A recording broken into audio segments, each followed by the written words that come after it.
Kumbaga, ang dami kong natututunan dahil sa ganito na ginagawa natin na hindi po talaga disgrasya na ako'y na-invite ni Pastora.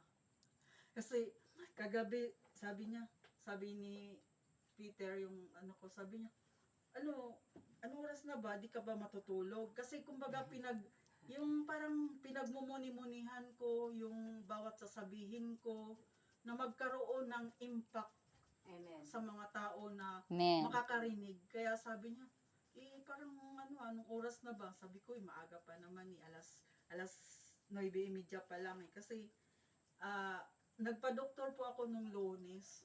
Kasi parang nahihilo ako nung pistang patay. Kaya, ang alam niya dapat, sa 10 or 9, naglalaro na daw yung isip ko para matulog.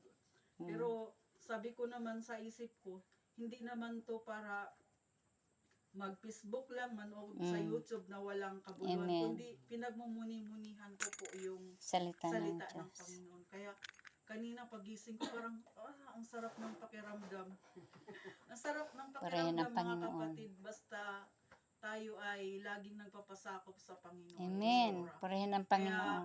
hindi ko napapahabain kasi hanggang ganun lang naman yung pananalita ko kasi si Brother Romney talaga yung natin. Kaya to God all be the glory. Tuloy lang tayo mga kapatid. Amen. Patuloy. Amen. Palakpakan po natin ang Panginoon.